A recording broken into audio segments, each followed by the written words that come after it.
দর্শক, রংপুর থেকে তিস্তা চুক্তি ও মহাপরিকল্পনা বাস্তবায়নের দাবিতে বৃহত্তর তিস্তা নদী রক্ষা আন্দোলনের আরও খবর জানাতে যুক্ত হচ্ছেন প্রতিনিধি মাহমুদুল হাসান। মাহমুদুল, কর্মসূচির দ্বিতীয় দিনের পরিস্থিতি কেমন দেখছেন?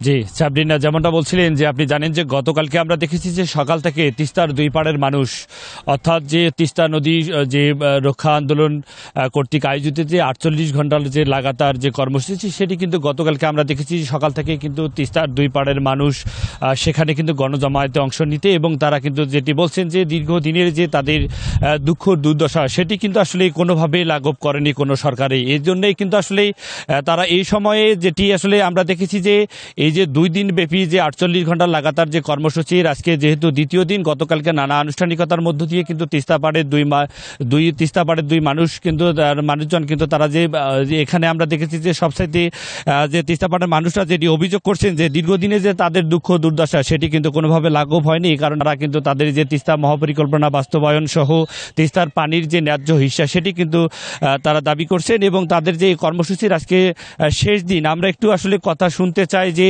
এই তিস্তা অর্থাৎ যে তিস্তা নদী রক্ষা আন্দোলন একজন সমন্বয়কারী রয়েছেন এমদাদুল হক ভরসা, আমরা কথা জানতে চাই যে আসলে আপনারা তো এই আন্দোলন তো 2 দিন ব্যাপী, আজকে শেষ দিন, আজকে কি কি ধরনের আয়োজন রয়েছে আপনাদের? আপনারা জানেন আমাদের এই তিস্তা মহাপ্রকল্প বাস্তবায়নের লক্ষ্যে আমরা 48 একটা কর্মসূচি হাতে নিয়েছি। আমরা গতকালকে সারা দিন রাত মানে 24 ঘন্টা আমরা বিভিন্ন কর্মসূচির মাধ্যমে একটা দিন পার করেছি। আজকে আমাদের দ্বিতীয় কর্মসূচি শুরু হয়ে যাচ্ছে। আমরা সকাল 10টা র্যালি করব।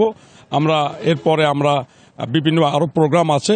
আমাদের শেষ যে প্রোগ্রামটা আমাদের অ্যাক্টিং চেয়ারম্যান, আমাদের ভারপ্রাপ্ত চেয়ারম্যান জনাব তারেক রহমান অনলাইনের মাধ্যমে আমাদের সাধারণ তিস্তাপাড়ের জনগণের সাথে সম্পৃক্ত হয়ে উনি ওনার বক্তব্য পেশ করবে, এবং এই বক্তব্য শেষ হওয়ার পরে আমার নেতা জনাব তারেক রহমান যে নির্দেশনা দেবে, সেই নির্দেশনার মাধ্যমে এই দাবি আদায়ের লক্ষ্যে পরবর্তী কর্মসূচি ঘোষণা করা হবে ইনশাআল্লাহ। আমরা তিস্তাপাড়ার মানুষজন তো দীর্ঘদিনের কিন্তু তাদের দাবি, সেই দাবি কিন্তু এখনো কোনোভাবেই প্রত্যাশা পূরণ হয়নি।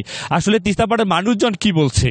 তিস্তা পাড়ের মানুষজনের একটাই দাবি যে আমরা দীর্ঘদিন অনেক আশার বাণী শুনেছি, আমরা এবার আর আশার বাণী শুনবো না। আমাদের যেভাবে যতক্ষণ পর্যন্ত আমাদের দাবি পূরণ হবে না, আমাদের ভাগ্যের পরিবর্তন ঘটবে না, অর্থনৈতিক আমার এই অঞ্চল অর্থনৈতিকভাবে স্বাবলম্বী হবে না, ততক্ষণ পর্যন্ত আমরা আমার আন্দোলন চালিয়ে যাব। এটাই আমার প্রত্যাশা। জাগো বেহে, জাগো বেহে। জি, যেমনটা শুনছিলেন যে আসলে এখানকার যে সমন্বয়কারী রয়েছেন আজকে অর্থাৎ এই যে 2 দিন ব্যাপী যে কর্মসূচি, তিনি যেটি বলছিলেন যে তাদের এই মুহূর্তে র্যালি রয়েছে, এরপরে পদযাত্রা রয়েছে, নানা আনুষ্ঠানিকতা আজকেও রয়েছে। এবং যে বিএনপির ভারপ্রাপ্ত চেয়ারম্যান তারেক রহমান, তিনি কিন্তু আসলে জানেন যে রংপুর সহ উত্তরের যে 5টি জেলা, সেখানে 11টি পয়েন্টে কিন্তু একযোগে তিনি কিন্তু সেখানে ভার্চুয়ালি যুক্ত হয়ে প্রধান অতিথির বক্তব্য রাখবেন।